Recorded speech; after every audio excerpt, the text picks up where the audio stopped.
할렐루야. 오늘은 우리 성령 강림절 후 네 번째 주일이자 우리 북한 선교 주일로 지키게 됩니다. 성령의 역사가 우리 교회 가운데 그리고 저 북녘 땅 가운데에도 동일하게 놀랍게 임하시기를 바라며 하나님의 보호와 인도하심 속에 하나님의 믿음으로 또 믿음을 끝까지 지켜나갈 수 있는 우리 북녘 동포들이 될 수 있도록 여러분 기도해 주시기를 바랍니다. 그런 마음을 가지고 우리 이 시간 함께 찬양할 텐데 찬송가 28장 다 함께 일어나셔서 함께 찬양하겠습니다. 찬송가 28장 복의 근원 강림하사 찬양하겠습니다.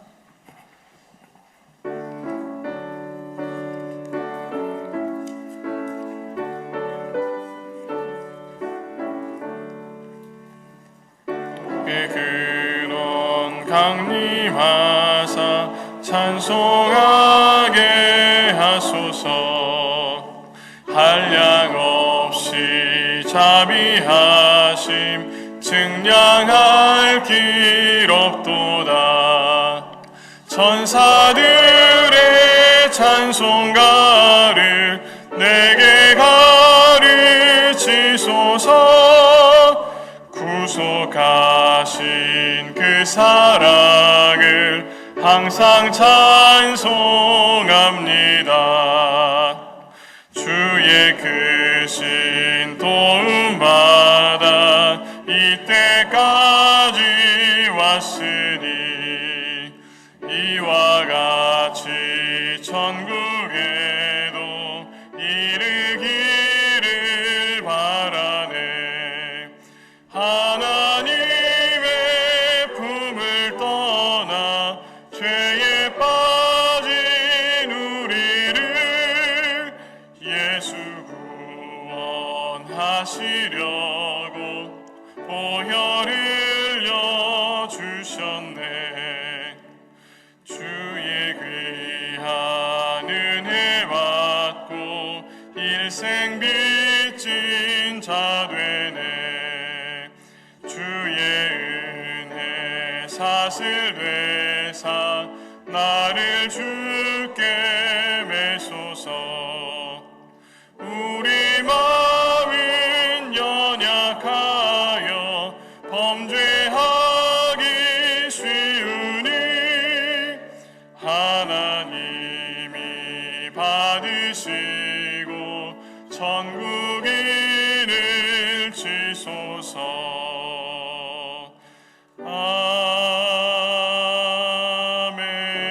아멘. 주님, 내가 아침마다 주님을 의지하오니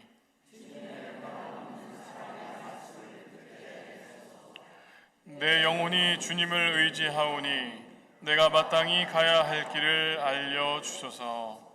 아멘. 다 함께 자리에 앉으셔서 한 목소리로 회중의 공동기도를 드리겠습니다. 자비로우신 주님, 우리에게 주님의 영을 허락하옵소서. 그리하여 혼자의 힘으로는 이길 수 없는 죄와의 싸움에서 이기게 하시고 혼자 힘으로는 행할 수 없는 진실한 사랑을 실천하게 하시며 혼자 힘으로는 이룰 수 없는 주님의 나라를 이루어갈 수 있게 하옵소서.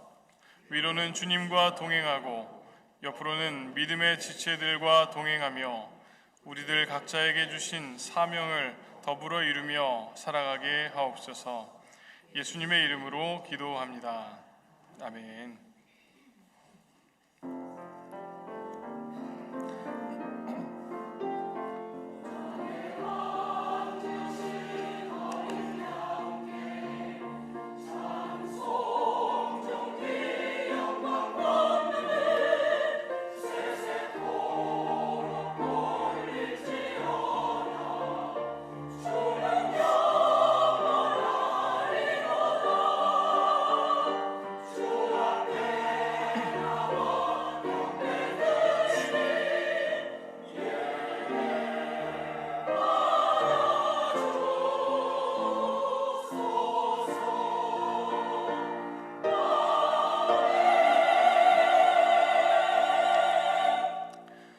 전능하신 하나님, 주님의 크신 은혜와 사랑 속에 늘 거하게 하시고 우리를 보호하시고 인도하시며 우리에게 가장 좋은 곳으로 베푸시는 주님의 사랑에 감사를 드립니다.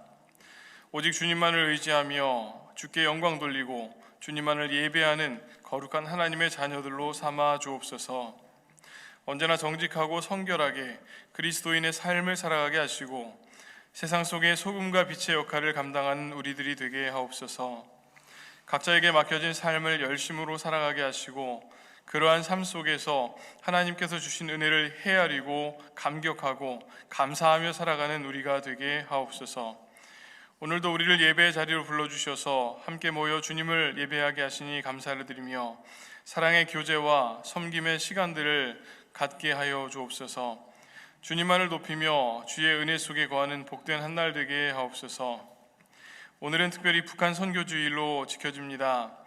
공산주의 사회체제 속에서 억압받고 고통당하는 수많은 북한의 주민들을 불쌍히 여기시고 그 땅에 하나님의 공의가 이루어지게 하옵소서. 기본적인 인권조차 보장받지 못한 채 갇힌 자들, 매인 자들이 해방되게 하시고 아픔을 겪고 있는 자들에게 소망이 주어지게 하옵소서. 수많은 감시와 압박 속에서도 믿음을 지키며 하나님을 예배하는 지하교회 교인들을 축복하셔서 끝까지 신앙을 지키게 하시고 마음껏 하나님을 찬양하며 예배할 수 있는 그날이 속히 오게 하옵소서. 우리 모두가 마음을 모아 북한 땅과 주민들을 위해 기도하게 하시고 사랑의 마음으로 그리고 기도와 물질로 헌신하게 하셔서 북한 땅의 복음화와 해방의 역사가 하루속히 다가올 수 있게 하여 주옵소서. 하나님, 지금은 우리 교회에 있어서 큰 변화의 기간입니다. 그동안 우리 교회를 위해 사역하셨던 김종남 목사님께서 새로운 사역지로 이동하시고 또한 김유진 담임 목사님과 김호대 부목사님이 새롭게 부임하시게 되는데 가시는 목사님이나 또한 오시는 목사님들이 하나님의 도구로서 더욱더 귀하게 쓰임받게 하시고 하나님의 영광 위에 헌신하며 하나님과 사람 앞에 사랑받는 목사님들이 되게 하옵소서. 우리 와싱턴 한인교회에도 새로운 바람이 불게 하셔서 새로운 목사님들과 함께 열심으로 사역하게 하시고 영적으로 성장하고 성숙할 수 있도록 하나님 인도하여 주옵소서. 주님, 우리 주변에는 여전히 많은 이들이 육신의 연약함으로 인해 고통받고 있습니다. 삶의 문제로 아파하며 그 문제의 해결을 위해 하나님께 엎드려 간구하는 이들도 많이 있습니다. 답답한 마음과 무너진 마음으로 하나님의 도우심을 구하며 기도하는 영혼들의 그 간구를 주님 기억하여 주시고 해결해 주시고 치료해 주시고 위로하여 주옵소서. 하나님, 오늘 특별히 김종남 목사님을 통해서 하나님의 생명의 말씀을 전해 듣습니다. 말씀을 전하시는 목사님에게 은혜와 능력을 주셔서 성령의 능력으로 귀한 말씀을 선포하게 하시고 그 말씀을 듣는 우리들은 마음 깊이 그 말씀을 새기고 말씀으로 순종하며 살아갈 수 있는 거룩한 하나님의 자녀들이 다 되게 하여 주옵소서. 오늘 드려지는 이 예배를 통해서 우리의 삶에 큰 결단과 놀라운 변화가 일어나게 하여 주옵소서. 오늘도 찬양으로 영광 돌려드리는 찬양대의 찬양을 기쁘게 받아주시고 우리 모두가 드리는 마음의 고백이 되어질 수 있도록 주님 인도하여 주옵소서. 오늘도 예배를 위해서 곳곳에서 수고하시는 모든 손길들을 축복하시고 오늘의 예배가 이들을 통해서 또 우리 모두가 하나 되어 하나님을 예배하는 귀한 시간들을 통해서 우리의 예배가 하나님께서 기뻐하시는 참된 예배가 되어질 수 있도록 인도하여 주시옵소서. 우리의 예배를 기쁘게 받으시기를 원하오며 예수 그리스도의 이름으로 기도드립니다. 아멘. 다 함께 주기도문으로 기도를 이어가겠습니다. 하늘에 계신 우리 아버지여, 이름이 거룩히 여김을 받으시오며 임하시오며 뜻이 하늘에서 이루어진 것 같이 땅에서도 이루어지이다. 오늘 우리에게 일용할 양식을 주시옵고 우리가 우리에게 죄 지은 자를 사하여 준 것 같이 우리 죄를 사하여 주시옵고 우리를 시험에 들게 하지 마시옵고 다만 악에서 구하시옵소서. 나라와 권세와 영광이 아버지께 영원히 있사옵나이다. 아멘.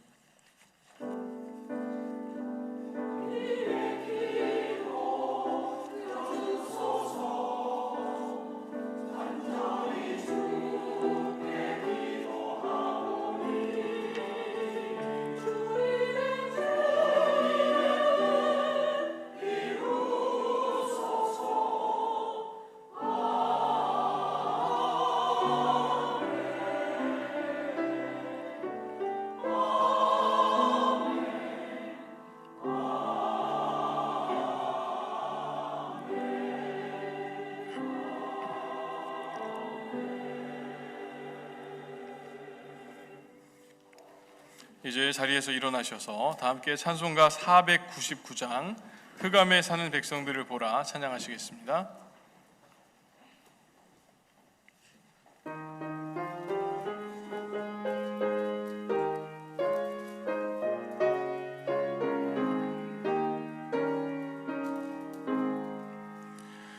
흑암에 사는 백성들을 보라 수많은 심령 멸망하겠네.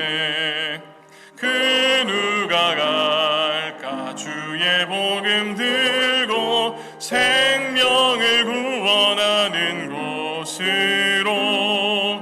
큰 권세 주께 있으니 큰 권세 주께 있으니 너는 가서 주의 복음 전하라. 주가 너 항상 지키리라. 구원의 문은 넓게 열렸으니 십자가 군병 일어나거라. 너희의 힘을 하나로 뭉쳐서 죄악의 쇠사슬을 끊어라. 큰 권세 주께 있으니 큰 권세 주께 있으니 너는 가서 주의 복음 전하라. 주가 너 항상 지키리라. 왜 너는 멸망길을 가려느냐. 주 음성 듣고 응답하여라.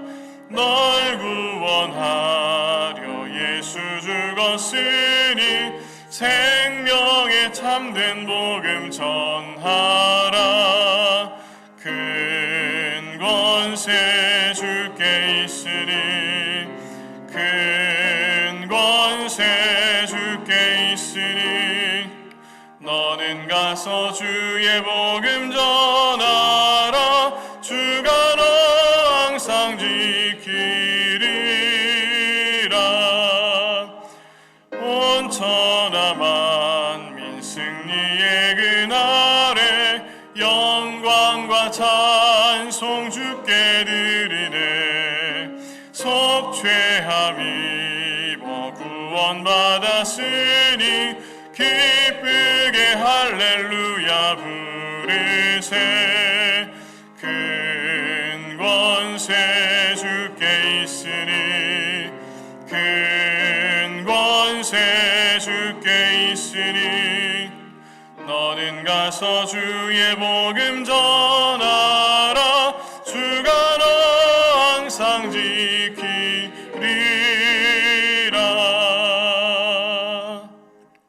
다 함께 자리에 앉으시겠습니다. 오늘 우리에게 주시는 하나님의 말씀은 사도행전 1장 4절에서 9절까지의 말씀입니다. 사도행전 1장 4절에서 9절까지의 말씀입니다. 제가 봉독하겠습니다. 예수께서 사도들과 함께 잡수실 때 그들에게 이렇게 분부하셨습니다. 너희는 예루살렘을 떠나지 말고 내게서 들은 아버지의 약속을 기다려라. 요한은 물로 세례를 주었으나 너희는 여러 날이 되지 않아서 성령으로 세례를 받을 것이다. 사도들이 한자리에 모였을 때 예수께 여쭈었다. 주님께서 이스라엘에게 나라를 되찾아 주실 때가 바로 지금입니까? 예수께서 그들에게 말씀하셨다. 때와 시기는 아버지께서 아버지의 권한으로 정하신 것이니 너희가 알 바가 아니다. 그러나 성령이 너희에게 내리시면 너희는 곧 능력을 받고 예루살렘과 온 유대와 사마리아에서 그리고 마침내 땅끝에까지 이르러 내 증인이 될 것이다. 이 말씀을 하신 다음에 그가 그들이 보는 앞에서 들려 올라가시니 구름에 쌓여서 보이지 않게 되었다. 이는 하나님의 말씀입니다. 아멘.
오늘 제가 여러분과 우리 교회 목사로서 공식적으로 함께 예배드리는 마지막 날이라 그런지 모든 순서 하나가 이렇게 제 눈에 또 마음에 담기는 것 같습니다.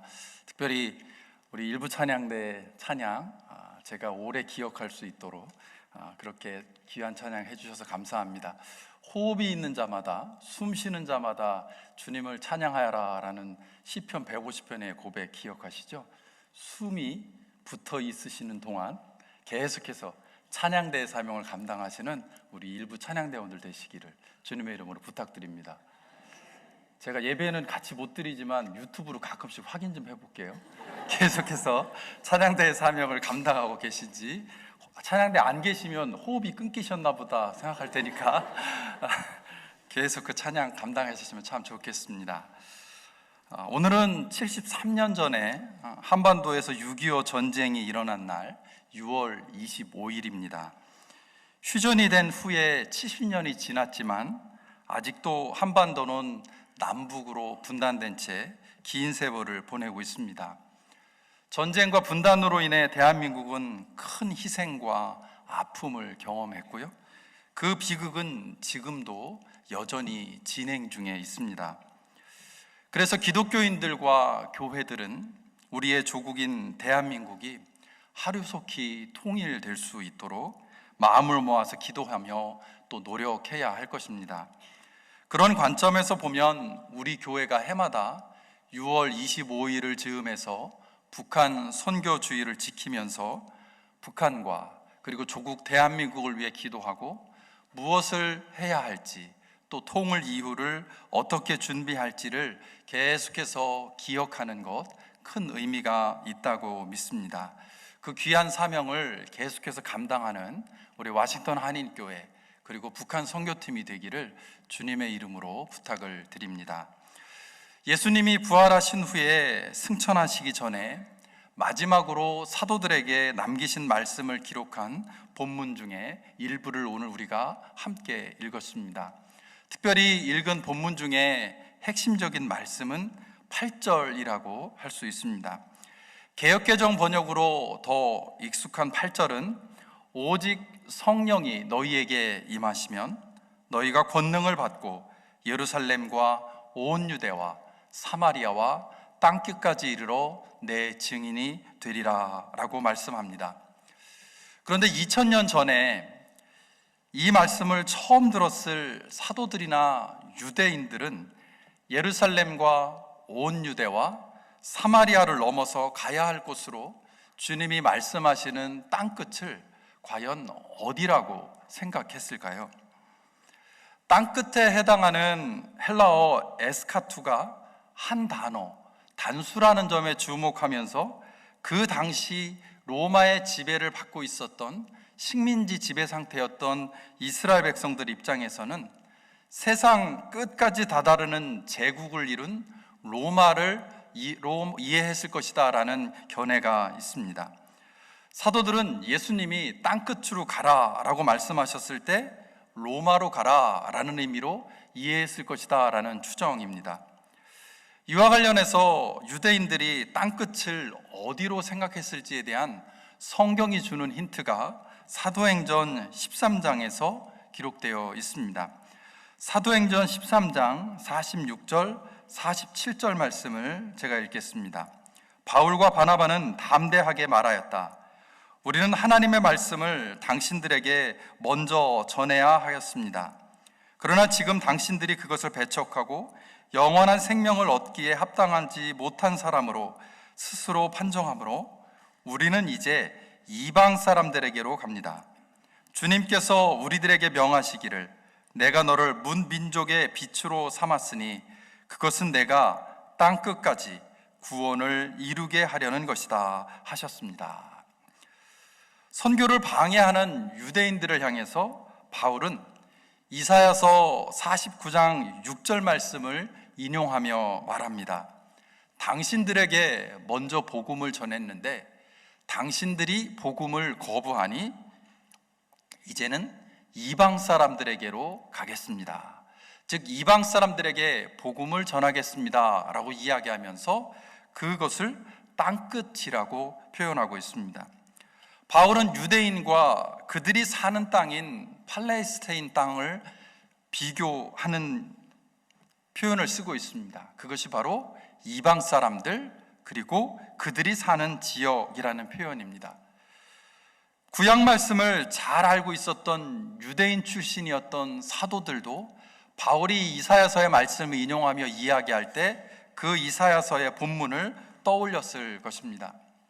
유대인인 그들에게 있어서 땅끝은 이방인이 사는 땅, 그들이 사는 지역으로 이해했을 것이다 라고 하는 추정입니다. 또 오늘 본문인 8절 말씀을 잘 읽고 묵상하다 보면 땅끝에 담긴 또 다른 의미를 우리가 발견하게 됩니다.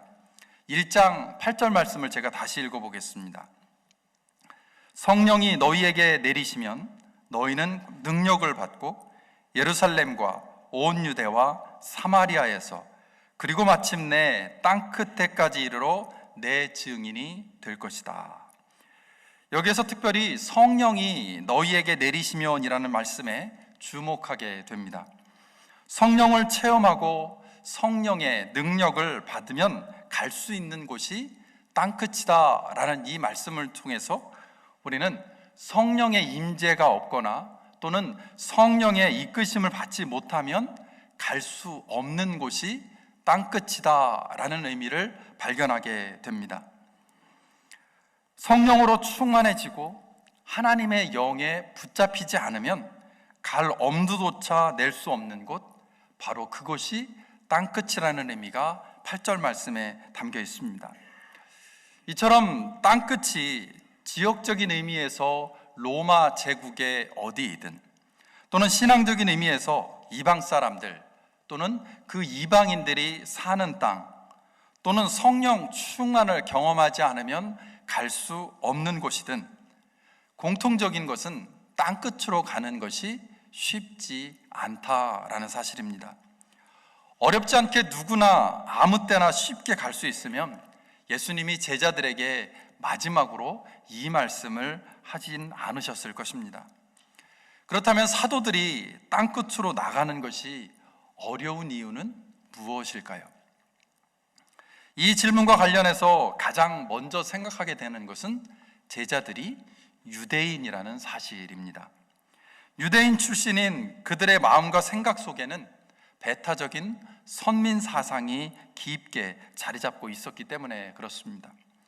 그들은 이스라엘을 철저하게 이방 민족과 구별했습니다. 그들은 혈연적으로, 신앙적으로, 인종적으로 스스로를 다른 사람들과 완전히 다른 존재로 생각했습니다.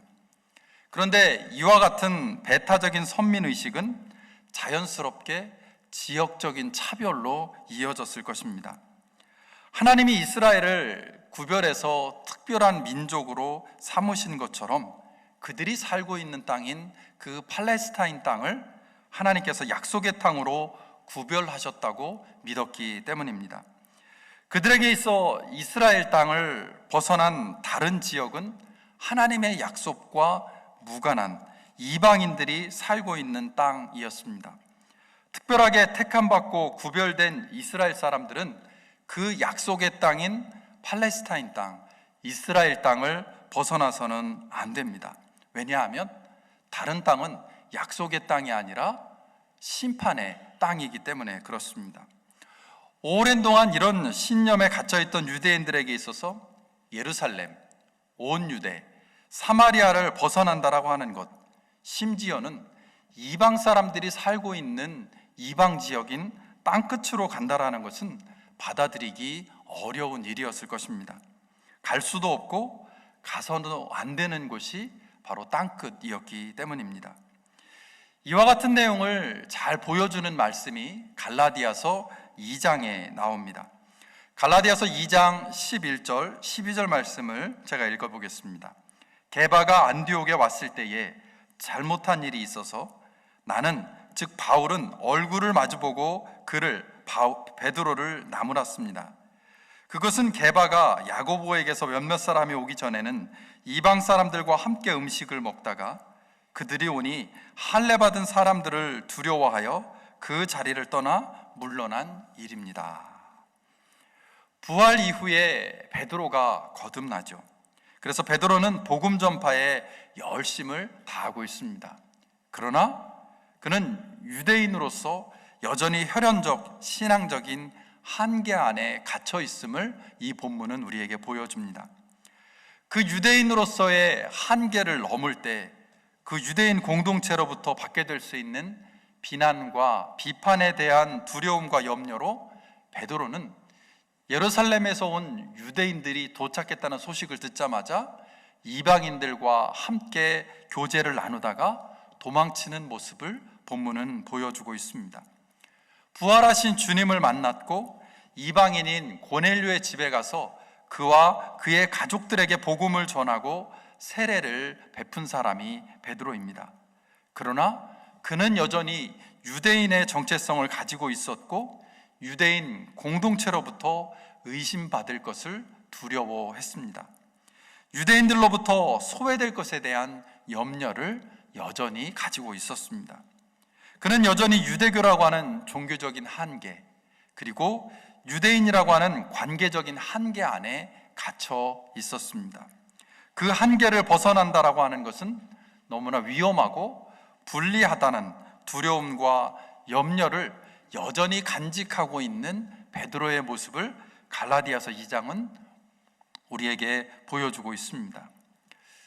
여기서 유대인 출신인 사도들을 향해 예루살렘과 온 유대와 사마리아를 넘어 땅끝까지 이르러 내 증인이 되라 라고 하는 예수님의 마음과 의도는 무엇일까라는 질문을 해보게 됩니다. 이 말씀엔 한계를 넘어서라 라는 예수님의 요청이 담겨 있기 때문입니다.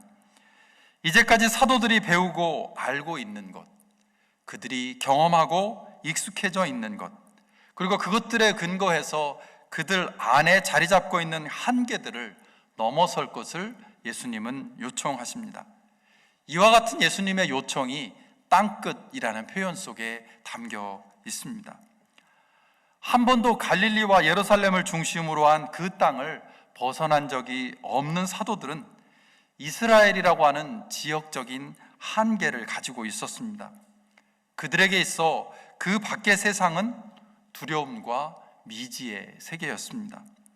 이 같은 지역적인 한계는 하나님이 택한 백성이라고 하는 종교적인 의미와 결합되면서 약속의 땅인 이스라엘, 즉 팔레스타인 땅을 벗어나서 이방인들이 살고 있는 어딘가로 나아간다라는 것은 상당한 거부감을 주었을 것입니다.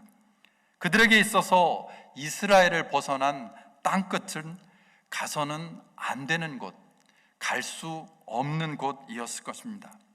따라서 땅끝으로 가라라는 예수님의 말씀은 사도들로 하여금 두려움과 불안, 불편과 부담을 경험하게 했을 것입니다. 이와 같은 그들의 생각과 반응을 모를 리가 없는 유대인 출신인 예수님은 그 사도들을 향해, 제자들을 향해 그런 두려움과 불안과 불편과 부담에도 불구하고 그 한계를 넘어설 것을 요청하십니다. 바로 이 부분에서 예수님이 땅끝을 말씀하시면서 성령의 임재와 성령의 충만함을 강조하시는 이유를 우리는 이해할 수 있게 됩니다. 그런 한계를 넘을 수 있는 것은 자신의 노력과 의지만으로는 불가능하기 때문입니다. 성령의 도움을 힘입을 때에 그 한계를 비로소 넘을 수 있음을 예수님은 알고 계셨습니다. 이스라엘을 넘어 땅끝으로 가기 위해서는, 유대인으로서의 한계를 넘어서기 위해서는 성령의 임재 그리고 성령의 충만함이 필요함을 예수님은 알고 계셨습니다. 이처럼 성령의 힘을 힘입어서 자신의 한계를 넘어 땅끝으로 나아간 대표적인 사람이 바로 사도 바울입니다. 로마서 15장 20절과 21절 말씀은 이렇게 기록합니다.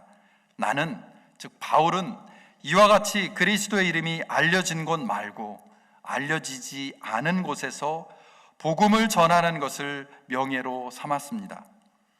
나는 남이 닦아놓은 터 위에다가 집을 짓지 않으려 하였습니다. 성경에 이렇게 기록된 바 그의 일을 알지 못하던 사람들이 보게 될 것이요 듣지 못하던 사람들이 깨닫게 될 것이다 한 것과 같습니다. 스크린에 이 말씀이 나오지 않아서 제가 다시 한번 강조해 보면, 바울은 알려지지 않은 곳에서 그의 일을 알지 못하던 사람들이, 듣지 못하던 사람들이 라는 표현을 쓰고 있습니다. 바울은 자신에게 세상적인 유익과 편안함, 성공과 안전을 경험하게 하는 곳인 이스라엘을 벗어나기로 결단합니다. 특히 20절과 21절에 나오는 그리스도의 복음이 알려지지 않은 곳에서 그의 일을 알지 못하던 사람들, 듣지 못하던 사람들이라는 표현에 주목하게 됩니다. 바울의 마음과 시선이 이곳, 그리고 이곳에 살고 있는 사람들에게 맞춰져 있음을 알려주기 때문입니다. 바울 시대에 복음이 알려지지 않은 곳은 어디이고, 복음을 듣지 못하던 사람들이 살고 있는 곳은 어디이고, 그 사람들은 누구일까요? 사도행전 1장에 나오는 땅끝 또는 거기에 사는 사람들, 이사야서 49장에 나오는 이방인의 땅 또는 이방인들이 바로 그 표현에 담겨 있을 것입니다. 바울은 이스라엘과 거기에 사는 유대인들이 아니라 아직 예수 그리스도의 복음을 접하지 못한 이방인들과 그들이 살고 있는 땅에 주목합니다. 20절에 명예로 삼았습니다 라는 부분을 개역개정은 힘썼다, 영어 성경은 ambition이라는 단어로 번역을 하고 있습니다. 바울이 무엇을 명예로 삼고 무엇에 힘썼는지, 어디에 ambition, 열정을 갖고 있었는지를 알려주는 표현입니다. 바울은 예루살렘과 온 유대와 사마리아를 넘어 복음을 듣지 못한 곳인 땅끝에 복음을 전하는 것을 명예로 삼고 그것에 힘을 쓰고 열정을 다했음을 로마서에서 고백하고 있습니다. 바울은 유대인들이 사는 곳 또는 자신이 개척한 교회들을 돌아다니면서 선생으로, 원로로 대접받으면서 편안하게 지낼 수도 있었습니다. 그러나 그는 그런 길을 걷지 않기로 결단합니다. 익숙하고 편안하고 편리한 삶이 아니라 낯설고 불편하고 불안한 곳으로 나아갑니다. 거기 사는 이방인들에게 예수의 복음을 전하는 것, 하나님의 사랑을 알려주는 것에 힘과 열정을 쏟고 그것을 명예로 삼습니다. 유대인, 이스라엘이라고 하는 인종적, 지역적, 종교적인 한계를 넘어서 땅끝을 향해 나아갑니다. 이어지는 로마서 15장 22절에서 28절 말씀을 보면 바울이 마음에 품고 있었던 놀라운 비전을 보게 됩니다. 그는 스페인을 바라보고 있기 때문이 그렇습니다. 그 당시 대부분의 유대인들은 어디인지조차 모르던 스페인이라고 하는 그 땅, 그리고 거기에 살고 있는 사람들을 바울은 마음에 품습니다. 그에게는 그곳이 예수 그리스도의 복음, 하나님의 사랑이 전해져야 할 땅끝이었기 때문입니다. 얼마나 가야 하는지, 그리고 그곳에 누가 살고 있는지조차 정확하게 모르지만 그곳이 바울에게는 명예롭게 힘을 써서 열정을 다해 복음 들고 사랑을 가지고 나아가야 할 땅끝이었습니다. 성령이 임할 때 우리 안에 어떤 일이 일어날까요? 성령의 충만함을 경험하면 우리가 어떤 경험을 하게 될까요? 이 질문에 대한 대답을 바울이 보여주고 있습니다. 이제까지 갇혀 있었던 한계를 넘어서는 열정과 용기를 갖게 됩니다. 이전에는 엄두도 내지 못하던 발걸음을 내딛는 비전을 품게 됩니다. 성령의 임재를 경험하기 전에는 바울도 유대인, 이스라엘이라고 하는 한계 안에 갇혀 있던 사람입니다. 그러나 하나님의 영에 붙들리면서 이전에는 예상하지 못했던 열정과 용기가 생겨납니다. 이스라엘을 넘어 로마, 스페인을 마음에 품게 됩니다. 성령의 임재가 왜 필요한가요? 성령의 충만함, 하나님의 영에 붙들리는 것이 왜 중요한가요? 이전에는 상상도 못했던 열정과 비전을 경험하기 때문에 그렇습니다. 편안함과 안락함, 세상적인 성공과 성취를 넘어서서 하나님의 마음과 하나님의 꿈을 품게 되기 때문입니다. 그리고 그 꿈과 비전을 향해 나아가도록 성령님이 계속해서 우리를 이끄시기 때문입니다. 우리 각자에게 있어서, 그리고 우리 교회, 워싱턴 한인교회에 있어서 예루살렘, 그리고 땅끝은 어디일까요? 우리 개인과 우리 교회가 갇혀있는 한계는 무엇이고 나아가야 할 땅끝은 어디일까요? 벗어나면 불안해지고, 떠나면 불편해지고, 포기하면 마음이 공허해지고, 내려놓으면 상실감을 경험하게 하는 것, 편안함과 안전함을 느끼기 위해서 필요한 것, 두려움과 불안을 없애기 위해서 붙잡고 있는 것, 그래서 떠나기 어려운 무엇이 있다면 그것이 바로 우리의 예루살렘일 것입니다. 그런데 주님은 바로 그 예루살렘을 떠나라 말씀하십니다. 왜 그럴까요? 그곳을 떠날 때 비로소 우리는 온 유대와 사마리아를 넘어 그곳을 지나 땅끝까지 나아갈 수 있기 때문입니다. 그것을 내려놓을 때 비로소 우리는 주님께서 계획하시고 예비하신 더 큰 꿈과 비전을 성취할 수 있기 때문에 그렇습니다. 전혀 예상치 못한 하나님의 은혜, 그것은 아무에게나 주어지는 것이 아닙니다. 지금 당장은 불안하고 손해보는 것처럼 보이더라도 성령의 감동을 따라 떠나는 사람에게 임하는 것이 전혀 예상치 못한 하나님의 은혜입니다. 하나님은 누구에게나 그 은혜를 경험할 수 있는 기회를 열어놓으셨습니다. 그러나 그 은혜를 경험하며 누리며 사는 사람은 누구나가 아닙니다. 지금의 편안함과 안락함에 만족하지 않고 성령의 인도하심을 따라 하나님이 주시는 비전을 따라 열정을 가지고 그 땅끝을 향해 나아가는 사람만이 그 은혜를 직접 누리고 성취할 수 있습니다. 우리 안에는 우리도 모르는 사이에 뿌리 깊게 자리 잡고 있는 한계, 예루살렘이 있습니다. 그것이 익숙함과 편안함에 근거한 것이든 또는 실패에 대한 두려움과 염려에 근거한 것이든 우리를 머뭇거리게 하고 소극적으로 만드는 그 모든 한계를 넘고 예루살렘을 떠나라고 하는 요청이 땅끝으로 가라라는 예수님의 말씀에 담겨 있습니다. 그 한계를 넘어 땅끝으로 나아갈 때 우리 개인은 물론이고 우리 워싱턴 한인교회가 하나님 나라와 예수 그리스도의 복음을 위해 온전히 쓰임받을 수 있을 것입니다. 우리가 가진 신념과 신앙의 한계는 사탄이 우리 안에 심겨 놓은 것입니다.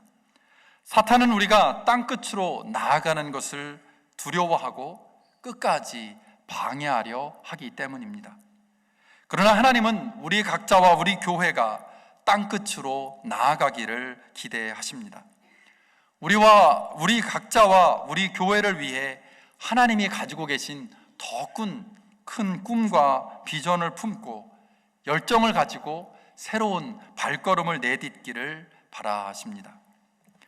북한 선교주의를 맞아서 다시 한번 마음에 품고 기도하는 북한 땅 역시 우리가 나아가야 할 또 하나의 땅끝일 것입니다. 지난 6월 초에 미국의 소리 보이스 오브 아메리카는 북한의 식량 이유와 관련해서 다음과 같은 내용의 보도를 했습니다.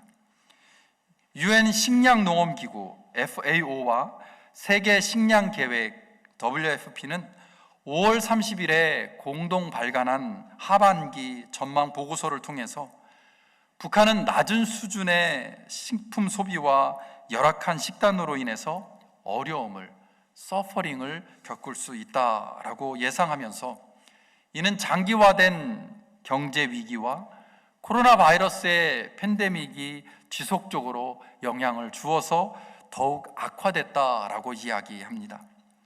스위스 제네바에 있는 비정부 기구인 ACAPS는 5월 30일에 발표한 보고서를 통해 북한을 식량 위기 대상국으로 지목했습니다.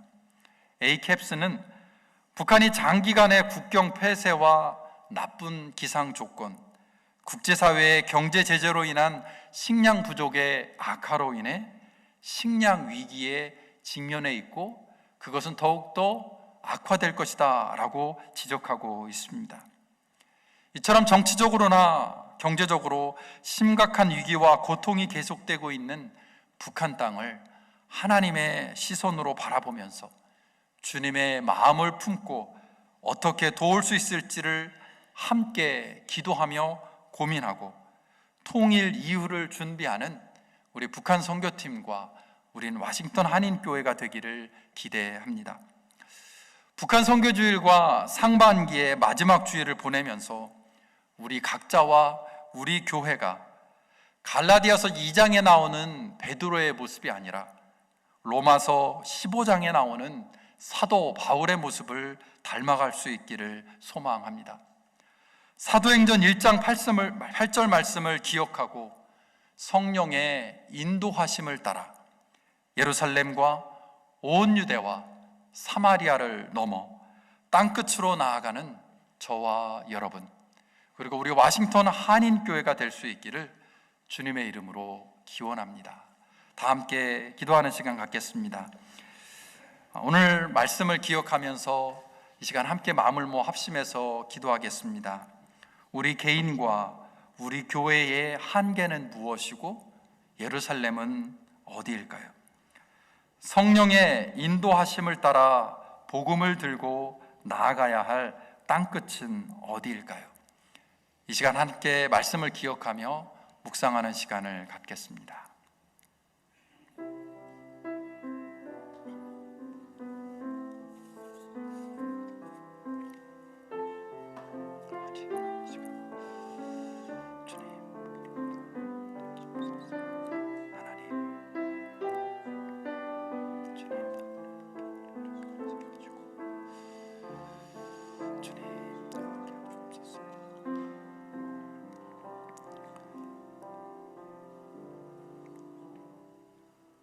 성령이 너희에게 임하시면 예루살렘과 온 유대와 사마리아와 땅끝까지 이르러 내 증인이 되라 말씀하신 주님, 이 시간 머리 숙인 우리 와싱턴 한인교회 모든 성도들과 우리 공동체가 그 예수님의 말씀에 순종하여 우리가 가진 한계와 우리의 연약함과 부족함을 넘어서서 땅끝까지 예수 그리스도의 복음, 하나님의 사랑을 전하는 온전한 제자 공동체로 성숙해 갈 수 있도록 성령의 충만함을 허락해 주옵소서.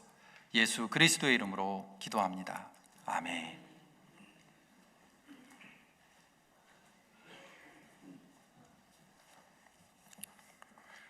이 시간 다 함께 자리에서 일어나셔서 예물 봉헌하겠습니다.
다 함께 자리에 앉으셔서 봉헌 기도 드리겠습니다. 주님 감사합니다. 우리의 삶에 늘 동행하시고 인도하시는 하나님의 사랑이 너무나 큽니다. 그 사랑을 기억할 때마다 감격하고 감사의 마음을 가질 수밖에 없습니다. 늘 우리와 함께 하시고 우리 평생의 삶 속에 앞으로도 동행해 주시기를 소원하며 우리의 마음을 다해서 하나님 앞에 예물을 준비하여 드렸습니다. 우리가 드린 이 예물이 하나님 앞에 기쁘게 바쳐진 예물이 하나님 앞에 상달되게 하시고 또 하나님 앞에서 귀하게 쓰임 받을 수 있도록 도와주시며 하나님이 주시는 은혜와 풍성함의 복이 우리의 삶 속에 늘 가득할 수 있도록 주여 인도하여 주시옵소서. 감사하며 예수님의 이름으로 기도드립니다. 아멘. 이 시간에 교회 소식을 전해드리겠습니다. 제일 먼저 우리 오랫동안 우리 교회에서 사역하셨던 우리 김종남 목사님 4년 반 동안 우리 교회에서 사역을 하셨는데 이제 새롭게 뉴저지에 있는 아콜라 연합감리교회 담임 목사님으로 파송되어 가시게 되었죠. 다 아실 텐데 우리 목사님 잠깐 나오시고 혹시 사모님 오셨나요?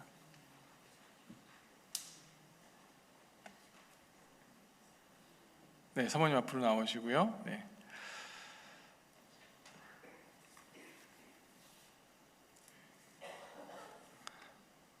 우리 교회에 계시는 동안에 굉장히 열심히 사역을 하시고 또 헌신적으로 사역을 하셔서 우리 교회의 큰 역할을 감당해 주셨음을 우리 믿습니다. 네, 하영이 의형이 어디 있나요? 하영이 의형이 또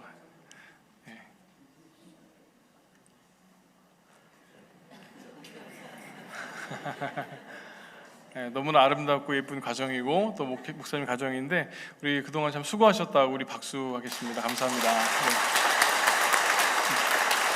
우리 이 시간에는 목사님 잠시 한마디 말씀하시겠어요? 이쪽에서.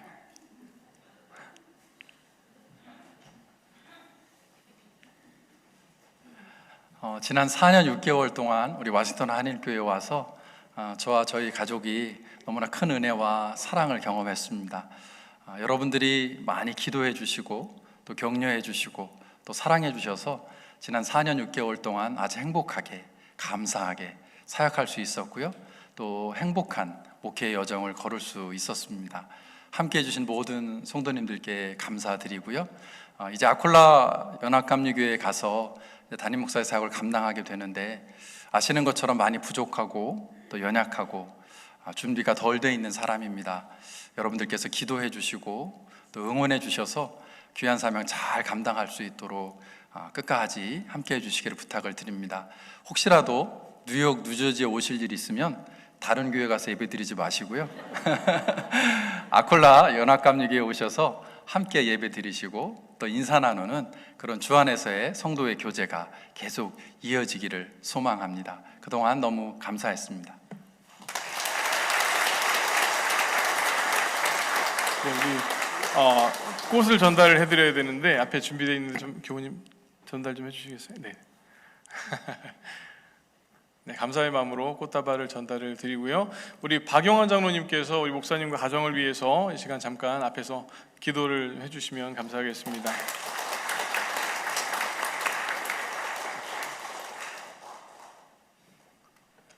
네.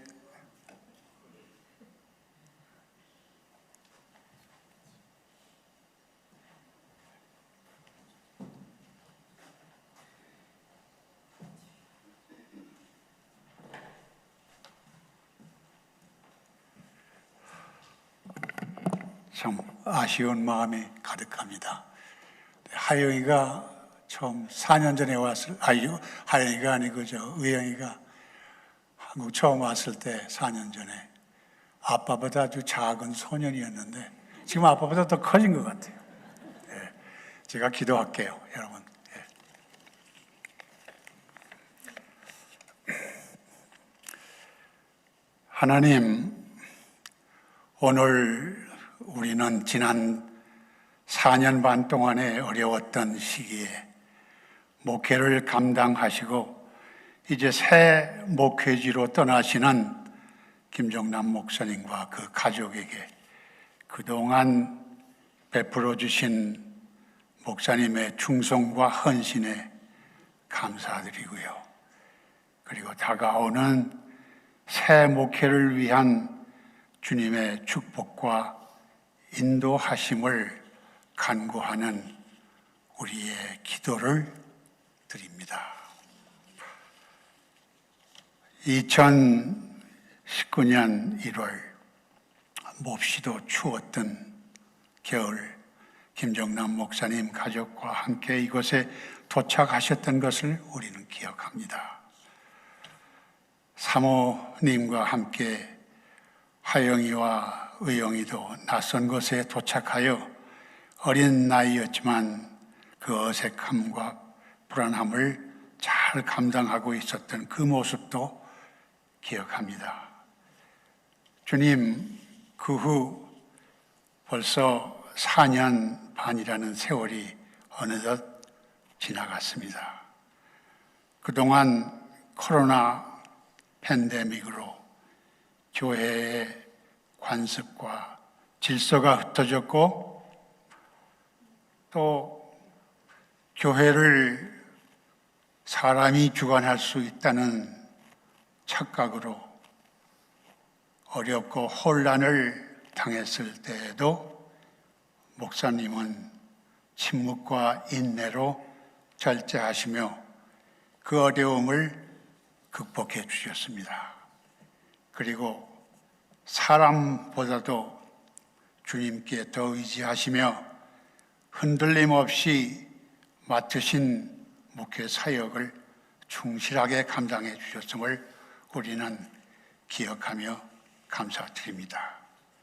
그리고 성도들 한 사람 한 사람과도 언제든지 시간 내어 정성으로 대화를 나누며 그들의 어려운 호소를 성심껏 들어주셨음도 잊지 않을 것입니다.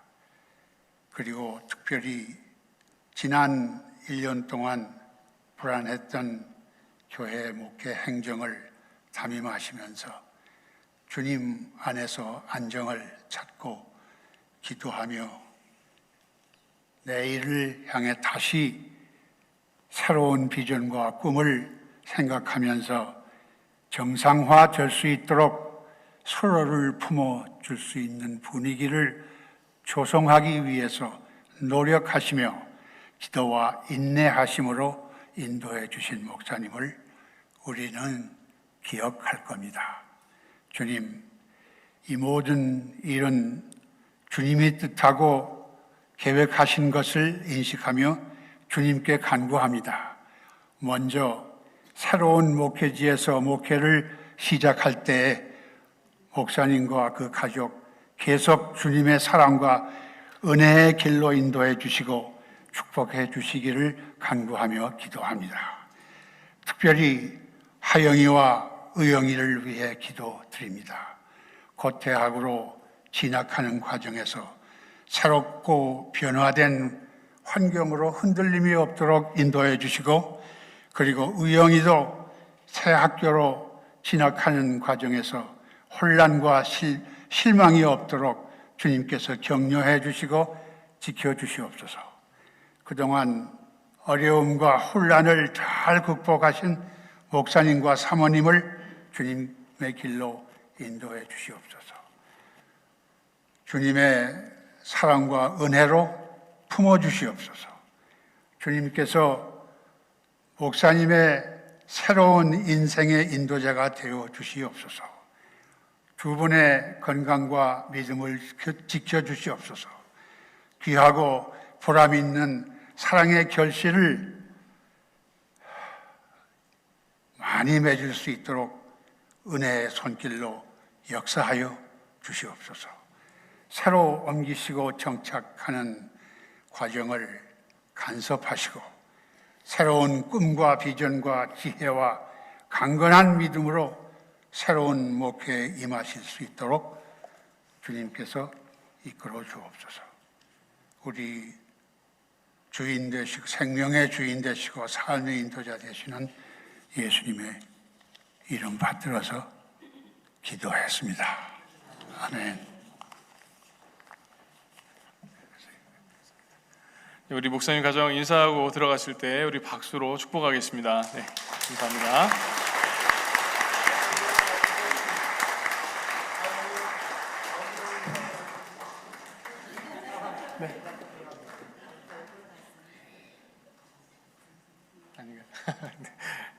네, 우리 교회 소식 또 나머지 소식 전해드릴 텐데, 우리 지난 5월 달인가요? 우리 그 도서실에서 진행했던 독서 모임을 이제 잘 마치게 됐고요. 그것에 대해서 우리 보고하는 영상을 만드셨다고 합니다. 우리 영상 잠깐 보도록 하겠습니다.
네, 감사합니다.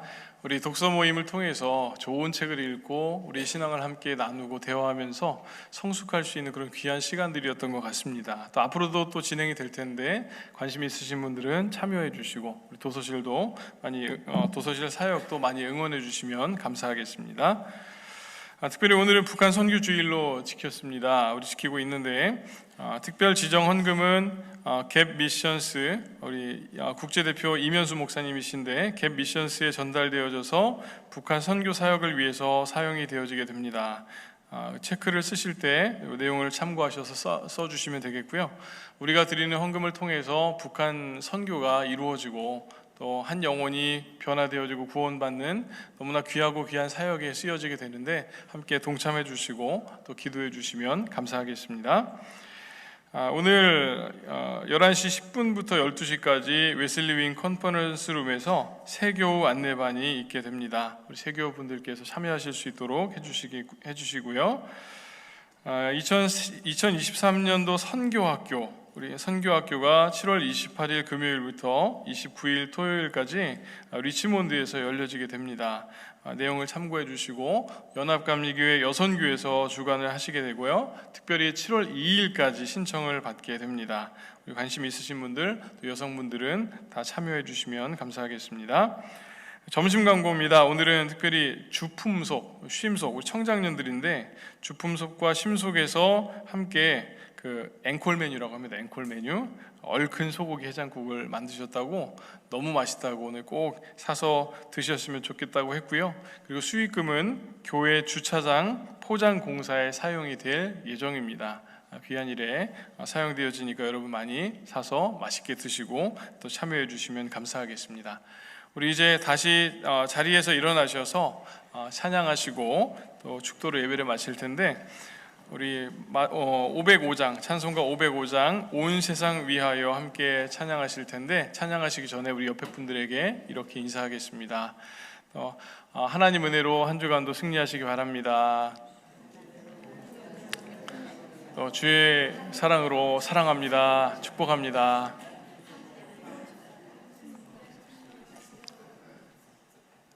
네, 그리고 또 하나 광고를 드리면, 우리 예배 끝나면 우리 목사님과 목사님 가정 또 앞에서 서 계시면 여러분 같이 또 인사해 주시고 축복해 주시면 감사하겠습니다. 찬송가 505장 함께 찬양하시고 김종란 목사님 축도로 예배를 마치겠습니다.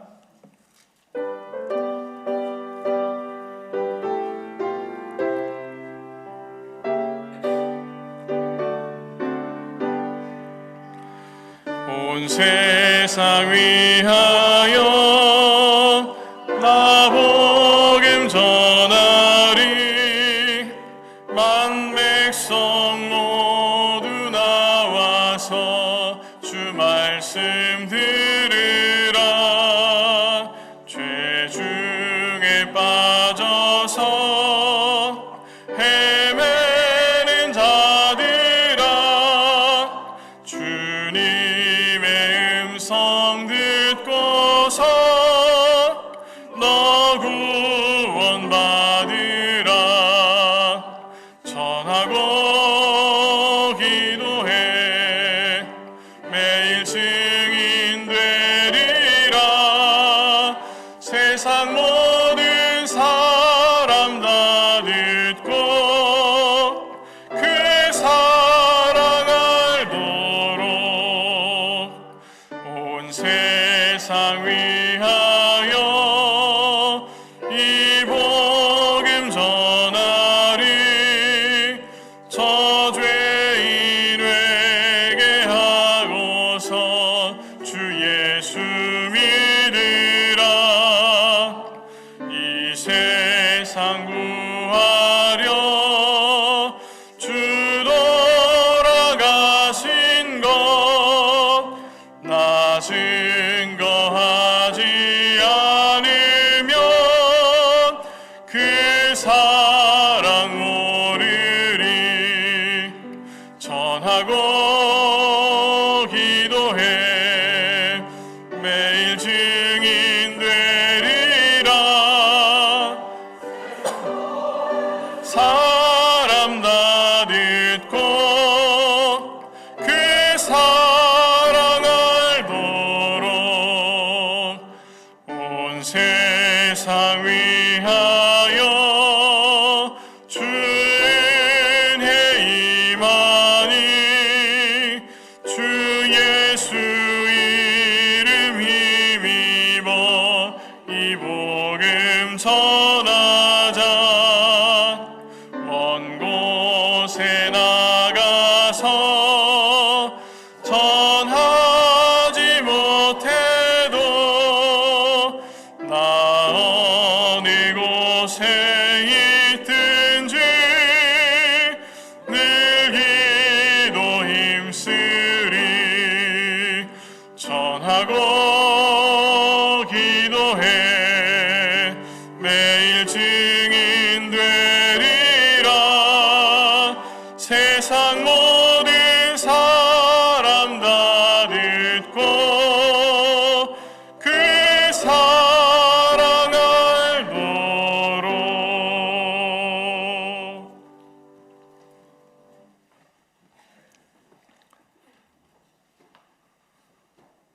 이제는 우리 주 예수 그리스도의 은혜와 하나님 아버지의 사랑과 성령님의 인도하심과 함께 하심이 성령이 너희에게 임하시면 예루살렘과 온 유대와 사마리아를 넘어 땅끝까지 이르러 내 증인이 되라고 부탁하신 예수 그리스도의 마음을 기억하며 이제 우리의 한계를 넘어 땅끝으로 나아가 주님께서 맡기신 귀한 사명을 온전히 감당하는 그리스도의 제자로, 그리스도의 믿음의 공동체로 나아가는 모든 예배자들 위해, 우리 워싱턴 한인교회 위에 이제로부터 영원토록 함께 하시기를 간절히 축원하옵나이다. 아멘.